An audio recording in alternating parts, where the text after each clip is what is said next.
The search for Malaysia Airlines Flight MH370 is the most expensive aviation operation ever, costing between $135 and $160 million since the plane mysteriously disappeared. After over a decade of dead ends and failed attempts, advanced underwater drone technology is finally offering new hope in locating the aircraft that vanished without a trace. Stick around, because in the next few minutes, we're going to break down exactly what these underwater drones found, what it means, and why some people didn't want this discovery to come to light. March 8th, 2014. That date might not ring a bell at first, but it should. That was the night an ordinary overnight flight became one of the biggest nightmares in modern history. Malaysia Airlines Flight MH370 took off from Kuala Lumpur just after midnight, headed for Beijing. There were 239 people on board, people with families, stories, dreams, and plans. It was a typical flight, nothing unusual. But that flight never made it. It vanished. No trace, no warning, no explanation. And honestly, who just loses a whole plane these days? We live in an age of satellite tracking, radar, and GPS. How does a massive Boeing 777 simply disappear? Since that night, wild theories and endless headlines have swirled around MH370. But now, after 11 years, an underwater drone may have finally shown us the truth. But where was the plane hiding all this time? Why didn't we find it before? And what makes this drone so special? Let's rewind to the timeline because this is where things get eerie. The plane, a Boeing 777-200ER, was cruising at 35,000 feet at 1:01 a.m. Everything seemed smooth and normal. Then, at 1:07 a.m., the plane's ACARS system, which sends routine data messages, sent its last signal. No red flags, just your average "we're good" heading to Beijing message. At 1:19 a.m., Captain Zahari Ahmad Shah made his last radio call. "Good night, Malaysian 370. That was the last anyone heard from the plane. 2 minutes later, the transponder, the device that helps radar track the aircraft, was deliberately turned off. Deliberately. Not a malfunction, not turbulence. Someone switched it off. That's the moment that gives you chills. Civilian radar lost the plane completely. But military radar? They kept watching. The plane didn't vanish into thin air. It made a mysterious westward turn, cutting across the Malay Peninsula, flying as if it had a mind of its own. By 2:22 a.m., it was picked up one last time, about 200 nautical miles northwest of Penang Island. After that, radio silence. Yet oddly, satellites kept picking up tiny pings from the plane for hours afterward. Between 3:41 and 8:19 a.m., the aircraft's satellite data unit kept responding to automated signals. The final signal, called a log-on request, was recorded at 8:19 a.m. That was likely just before the plane ran out of fuel and crashed. Into the Indian Ocean, they believe. But believe is the key word here, because no one actually saw it happen. And you'd think, with all our satellites, radar, and global connectivity, they'd find it in minutes, right? The first few days were a mess. Everyone searched the wrong place, the South China Sea, because that's where they thought the plane had disappeared. Meanwhile, it had already veered off course. The Malaysian search and rescue team didn't activate until after 6:30 a.m., 4 hours after the plane went silent. By 7:24 a.m., Malaysia Airlines made its first official statement. But by then, chaos had already taken hold. Once they figured out the westward turn, the search shifted dramatically, from the South China Sea to the Strait of Malacca and the Andaman Sea. But this wasn't a normal search. It turned into one of the largest and most expensive aviation hunts ever. The numbers are staggering. 29 planes, 6 helicopters, 18 ships, and help from 26 countries. Satellites from 20 Chinese agencies were involved. At one point, The search covered nearly 7.7 million square kilometers, like trying to find a needle in 10 haystacks scattered across an endless ocean. On March 15th, Malaysia's Prime Minister Najib Razak stunned the world. After analyzing satellite handshakes, those ghost signals from the plane, officials confirmed MH370 had kept flying for hours after dropping off radar. There were two possible flight paths: northwest toward Central Asia or southwest into the southern Indian Ocean. Sadly, all signs pointed to the southern Indian Ocean, a brutal, remote area so isolated just reaching it was a huge challenge. Now imagine the families during all this. Loved ones gathered in Beijing, desperate for news, any news. Some sobbed, some were angry, all heartbroken. Malaysia Airlines scrambled to provide support, sending senior staff and caregivers, even offering financial help. But grief and confusion don't work on a timeline. To make matters worse, international collaboration had cracks. Countries hesitated to share military data, satellite info was delayed, and some worried China might use the search to flex military muscle. So while the world appeared united, behind the scenes it was complicated. Then came March 24th, a day that broke thousands of hearts. Malaysian officials announced the gut-wrenching truth. Flight MH370 had ended in the southern Indian Ocean. No survivors, no wreckage found, just heartbreaking silence. And the worst part? Some families didn't even get a phone call. They were told via text message that their loved ones were gone forever.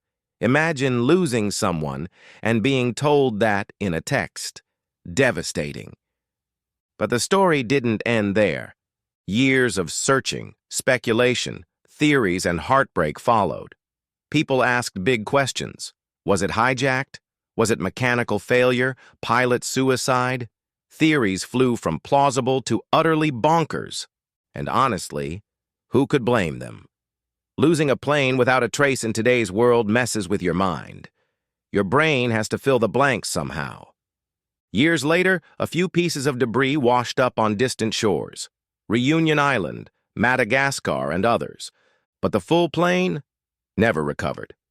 It's as if the ocean swallowed it whole and locked away the answers. And the families, they're still waiting, still hoping for closure. Because how do you move on when a story ends without an ending? The MH370 mystery is one of those unsolved puzzles that keep scratching at your brain. It's not just about a missing plane. It's about the lives lost, the questions left behind, and the strange realization that sometimes, even in our ultra-connected world, things just disappear. And you can't help but wonder, what really happened that night? For 11 years, Flight MH370 has been the biggest mystery in aviation, until now. An underwater drone just revealed something game-changing. But what exactly did it find? Why is the ocean suddenly giving up its secrets? Could this finally bring closure to the families who have waited so long? Keep watching, because the final moments are where everything clicks into place. Right after MH370 disappeared, everyone scrambled to respond, or at least tried to, but there was a big hiccup right from the start. The Kuala Lumpur Aeronautical Rescue Coordination Center didn't even get activated until about 5:30 in the morning, over 4 hours after the last contact with the plane. 4 hours. Think about how much could happen in 4 hours. That's enough time for a plane to cross multiple countries. The clock was already ticking, and they were behind before the search even began. At first, search teams looked in the wrong place, the South China Sea and the Gulf of Thailand. It made sense at the time, based on early assumptions, but it wasn't the right area. Still, the effort was massive. By the next day, there were about 40 aircraft and more than 20 ships from Malaysia, China, Australia, the US, and others scouring the seas. Everyone wanted answers. Then came the first major plot twist. Military radar picked up a signal suggesting the plane made a sharp turn to the west, away from its original flight path. That forced the search to shift completely. The focus moved to the Strait of Malacca on the opposite side of Malaysia. On March 12th, Malaysian officials announced their military radar had tracked what they believed was MH370 in the Andaman Sea, about 320 kilometers northwest of Penang Island. India was asked to help with the search in that region. Imagine being part of that search team, chasing a ghost across a vast and unpredictable ocean, following faint pings and clues that might lead to nothing or everything. Then another huge moment came on March 17th, when Australia agreed to lead the search in the southern Indian Ocean. This was a big deal. The Australian Maritime Safety Authority took control and started combing an enormous area, 600,000 square kilometers between Australia and the Kerguelen Islands. Ever heard of the Kerguelen Islands? Probably not. They're so remote that Australia's Prime Minister at the time, Tony Abbott, described the area as close to nowhere as it's possible to be. Imagine that. The plane disappears, and the clues point to literally the middle of nowhere. The search kept shifting as satellite data and flight path experts refined the possible crash sites. By March 28th, the search moved 1,100 kilometers northeast, focusing on an area 1,850 kilometers west of Perth. And they weren't just dipping toes in the water. By the time the surface search was called off on April 28th, they had covered 4.5 million square kilometers of ocean. To put that into perspective, that's bigger than India. And still, no trace of the plane. At that point, they realized that if the plane wasn't on the surface, it had to be underwater. So the next phase began, a deep underwater search. The Australian vessel Ocean Shield was brought in, equipped with a towed pinger locator called the TPL-25, basically a device that listens for any ping from the plane's black box underwater. They focused on a 240-kilometer stretch of ocean floor believed to be the likely crash site. Between 2014 and 2016, they didn't just search blindly. They used advanced echo-sounding technology to map 279,000 square kilometers of previously uncharted ocean floor. The data they collected was unlike anything ever done before in that part of the world. But despite all that effort and technology, nothing came up. No wreckage, no black box, no major debris. For 2 years, it was like looking for a needle in a haystack the size of a continent. Then, on July 29, 2015, something changed. A piece of the wing, called a flaperon, washed up on Réunion Island, a tiny speck in the Indian Ocean. This was the first confirmed piece of MH370. Imagine the bittersweet feeling that discovery brought. Relief to finally have confirmation, but heartbreak that the tragedy was now undeniable. That discovery opened the floodgates. Over time, more than 20 other possible debris pieces were found on beaches and islands off the African coast and in the Indian Ocean. Each piece was like a puzzle fragment, helping to prove the plane had indeed gone down somewhere in that massive southern corridor of the Indian Ocean. Ocean currents matched the debris drift patterns from the suspected crash zone. Still, the main wreckage remained elusive. The official underwater search was called off on January 17, 2017. They had covered a priority zone of 120,000 square kilometers and spent an eye-watering $155 million. Malaysia paid 58% of the cost, Australia 32%, and China 10%. All that money, time, and effort, and the plane itself remained missing. Heartbreaking doesn't even begin to describe it. Even after the official search ended, in 2018, a private company called Ocean Infinity stepped in. They believed they could find what others hadn't. Using 8 autonomous underwater vehicles, AUVs, basically deep-sea drones, they searched another 112,000 square kilometers. Still, no wreckage. But those missions weren't pointless. They revolutionized our knowledge of the Indian Ocean floor. The maps and data collected are now used for climate research and future search operations. MH370's disappearance remains one of the most chilling mysteries in aviation history. More than a decade after vanishing without a trace, just when the world had almost given up hope, an underwater drone might have finally cracked the code. How did this high-tech gadget uncover what satellites and search teams couldn't? Why did it take so long? And what exactly did it find deep underwater? Fast forward to March 2025. After more than a decade, there's finally some real movement on the MH370 case. Can you believe it's been over 10 years? How does a whole airplane vanish in 2014, and we're still missing answers? But now there's new hope.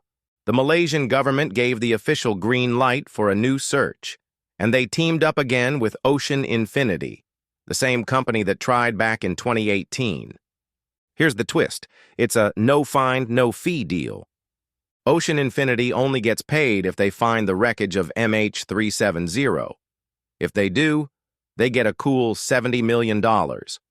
That's a whole new level of motivation. But the real game changer?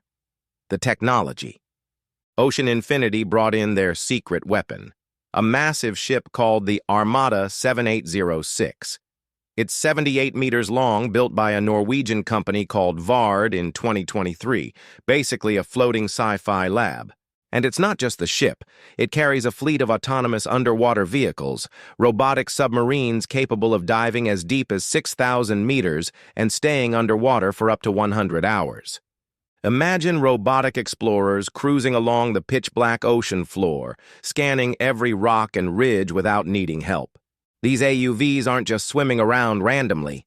They're packed with mind-blowing sonar tech. Side-scan sonar for super-sharp seabed images, synthetic aperture sonar to detect even the tiniest objects, multi-beam sonar that maps terrain like a 3D video game, and sub-bottom profiling sonar to peek beneath sediment. How much more advanced can it get? It's wild. So, where exactly are they searching? They've zeroed in on a 15,000 square kilometer stretch of the southern Indian Ocean. Some areas never searched before. Can you believe that? After all this time, there are still places nobody's looked. This search is backed by new, refined data models that have been reanalyzed over the last 10 years, like wiping the chalkboard clean and starting fresh. Operations began in February 2025 and are already underway. Here's where it gets interesting and a bit controversial. One of the tools helping narrow down the plane's location is called WSPR, Weak Signal Propagation Reporter. Originally designed for ham radio enthusiasts to track how radio signals bounce around the world, some experts now believe these signals might have tracked MH370. Sounds far-fetched, right? But aerospace engineer Richard Godfrey found 313 anomalies in WSPR signal data around the estimated time and location of MH370. 313, that's a lot. Not everyone is convinced. Some say the signals are too weak or unreliable to prove anything. Is it brilliant detective work or wishful thinking? Hard to say, but it's definitely another clue in the complicated puzzle. The southern Indian Ocean isn't exactly friendly terrain. The new mission could take up to 18 months. Why so long? Because parts of the ocean here plunge down to 7,400 meters, like searching the bottom of an underwater canyon in the dark with unpredictable weather. This zone is way off the beaten path. No shipping lanes, no regular traffic, just endless miles of ocean. The only decent weather windows are January to April, so every dive must count. What makes this search feel different isn't just better gear, it's the smarter way they're using it. Ocean Infinity can launch multiple drones at once, speeding up the search massively. Plus, artificial intelligence plays a major role. AI sifts through huge amounts of satellite data, ocean current models, and past search results, like a supercomputer detective working alongside human experts. That kind of tech leap wasn't available 10 years ago. This might finally be the breakthrough. So here we are in 2025. A ship from the future, a focused crew, drones that can go where humans can't, and data models built on years of research. There's a lot riding on this. Not just $70 million, but the closure families have waited for. Answers that have haunted people for over a decade. the simple human need to know. When a plane disappears without a trace, it leaves a void, not just in the sky, but in the hearts of everyone waiting. Maybe, just maybe, this time the ocean will finally give up its secret. After years, literally years, of combing through the vast ocean with no luck, it looks like we might finally be getting closer to what really happened to MH370. Can you believe it's been over a decade? It still feels fresh, like one of those true crime mysteries you just can't stop thinking about. So where exactly is this new search happening, and what makes this spot so special? The current hot zone lies deep in the southern Indian Ocean, between 1,560 and 2,400 kilometers west of Perth, Australia. That's incredibly remote, one of the most isolated parts of the ocean. And the terrain there? It's wild. We're talking underwater cliffs, towering mountain ridges, an underwater volcano, and a massive canyon, like the ocean's own Grand Canyon. Some parts go as deep as 6,000 meters. That's over 19,000 feet. Imagine trying to find wreckage hidden in that kind of abyss, tucked between towering underwater mountains and steep slopes. Richard Godfrey, the analyst mentioned earlier, pinpoints the likely crash site at roughly 29.128 degrees south and 99.934 degrees east, give or take 30 kilometers. But another researcher, Dr. Vincent Line, suggests a slightly different spot, about 33.002 degrees south and 100.27 degrees east. It's almost like two friends arguing over which cafe makes the best coffee. Except this time, the stakes are unimaginably high, and the cafe is thousands of meters underwater. So which one is right? That's the million-dollar question. Or actually, the $200 million question if you count the cost of previous searches. Remember the 2018 Ocean Infinity search? They covered a massive 112,000 square kilometers of the ocean. You'd think something would have turned up, right? But no, nothing. It turns out this new crash site barely touched the edge of that old search zone. It's like tearing apart your house looking for your keys, only to find them in your back pocket. The frustration has got to be unreal. But this time, things are different. They're using new tools and smarter methods. One of the key technologies driving the search is WSPR, the Weak Signal Propagation Reporter. It sounds like sci-fi, but here's the deal. WSPR tracks how very weak radio signals travel around the world. Some experts believe these signals bounced off MH370 during its flight, leaving fingerprints in the radio data. It's controversial. Some say it's brilliant detective work. Others think it's wishful thinking. Either way, this tech didn't exist in 2014. Now, it's giving investigators a fresh angle. Peter Foley, who led Australia's massive $200 million search effort, has said he's cautiously optimistic. If someone with his experience thinks it could help, it's worth listening. But experts still debate. Big mysteries like this always come with disagreements about methods and theories. Here's the jaw-dropping part. Dr. Line thinks the plane didn't just drop onto a flat ocean floor. No, he believes MH370 slammed into the side of a steep underwater slope. Picture that. Instead of a flat seabed, imagine underwater mountains with cliffs and ridges. The plane could be wedged on a slope, buried under sediment and debris, hidden from traditional sonar scans. That thought is chilling. If true, it explains why the wreckage has stayed hidden so long. And here's the kicker. The new search zone is about 15,000 square kilometers. That might not sound huge, but it's roughly the size of Sydney. Now imagine trying to find a broken plane in a city-sized area underwater, where roads are actually canyons and volcanoes. Sounds impossible, right? But for the first time in a long time, the pieces are starting to make a little more sense.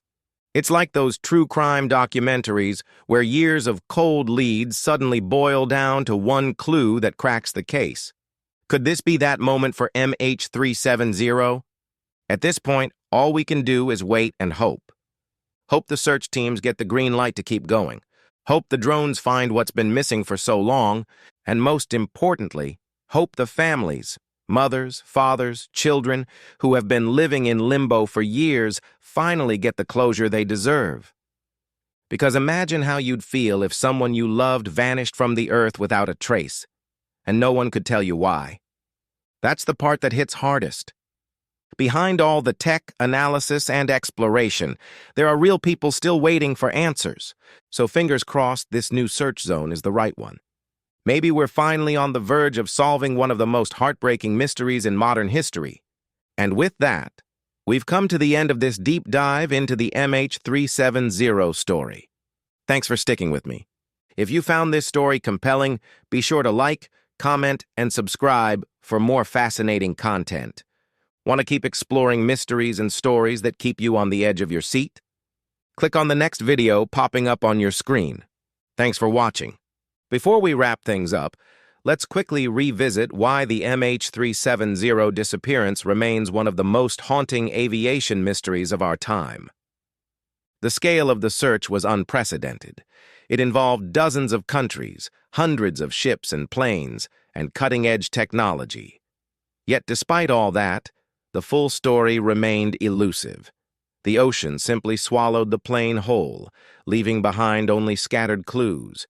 And that's what makes the recent developments so exciting. This new phase of the search, powered by revolutionary underwater drones and advanced sonar technology, represents a huge leap forward. The Armada 7806 ship, equipped with autonomous underwater vehicles capable of deep, long dives, gives investigators the tools they need to explore previously unreachable areas. It's not just the tech itself, but how it's being used. AI algorithms analyze vast amounts of satellite and ocean current data to pinpoint the most likely search zones.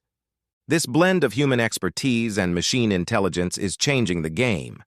Then there's the controversial use of WSPR signals, radio signals that might have bounced off the plane. If this technology pans out, it could redefine how we search for lost aircraft in the future. But let's be clear. The ocean is an unforgiving place. Searching beneath thousands of meters of dark, cold water across rough terrain like underwater cliffs and volcanoes is no small feat. This mission could take up to 18 months, and every dive counts. Still, hope is alive. Families who have lived with uncertainty for more than a decade may finally get answers. And the world may get closure on one of its biggest aviation puzzles. So, what can we take away from all this? The MH370 saga reminds us that, even in our connected world, some mysteries are still out there. Vast, deep, and complex. But it also shows the power of perseverance, technology, and international cooperation. And who knows, maybe the ocean will soon reveal its secrets, finally bringing peace to those who have waited so long. Thanks again for watching. If you enjoyed this deep dive, don't forget to like, comment, and subscribe. Check out the next video on your screen for more stories that will keep you hooked. Until next time, take care.